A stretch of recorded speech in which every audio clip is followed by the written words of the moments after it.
ജനങ്ങൾക്ക് വേണ്ടി B J P നേതാക്കൾ എന്തെങ്കിലും പ്രഖ്യാപിച്ചതോ ഏതെങ്കിലും തരത്തിൽ ജനങ്ങൾക്ക് ഗുണകരമാകുന്ന വിഷയങ്ങൾ വലിയ ചർച്ചയാക്കാൻ ശ്രമിച്ചതോ ആയി കാണാൻ കഴിയില്ല.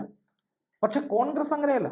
കോൺഗ്രസ് ശക്തമായ നിലപാടുണ്ട്. അവർ ജനങ്ങൾക്ക് വേണ്ടിയാണ് സംസാരിക്കുന്നത്. ന്യായ് പദ്ധതിയുടെ ഭാഗമായി സ്ത്രീകൾക്കൊക്കെ കൊടുക്കുന്ന വലിയ സൗജന്യങ്ങൾ, വലിയ തോതിലുള്ള വാഗ്ദാനങ്ങൾ, അത് തെലങ്കാനയിലും കർണാടകയിലും ഒക്കെ നടപ്പാക്കിയ ഒരുപാട് കാര്യങ്ങളുണ്ട്. അപ്പൊ അതൊക്കെ ജനങ്ങൾക്കിടയിലേക്ക് വലിയ ചർച്ചയാകുമ്പോൾ പ്രധാനമന്ത്രി നരേന്ദ്രമോദി ഇഫക്റ്റ് എന്ന് പറഞ്ഞ ആ ഊതിപ്പെരുപ്പിച്ച സംഭവം അത് ഒന്നുമല്ലാതാവുകയാണ്.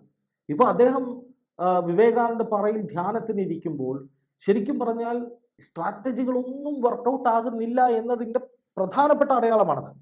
തെരഞ്ഞെടുപ്പിന് ശേഷമാണ് മോദിജി അവിടെ പോയിരുന്നതെങ്കിൽ ഒരു ആത്മവിശ്വാസമായോ അല്ലെങ്കിൽ അദ്ദേഹം ജയിക്കാൻ പോകുന്നതിന് അടയാളമായോ അങ്ങനെ പല രീതിയിൽ അതിനെ വ്യാഖ്യാനിക്കാം. പക്ഷേ ഇത് അവസാന കച്ചിത്തുരുമ്പെന്ന നിലയിൽ വിശ്വാസത്തിൽ പിടിക്കുകയാണ്.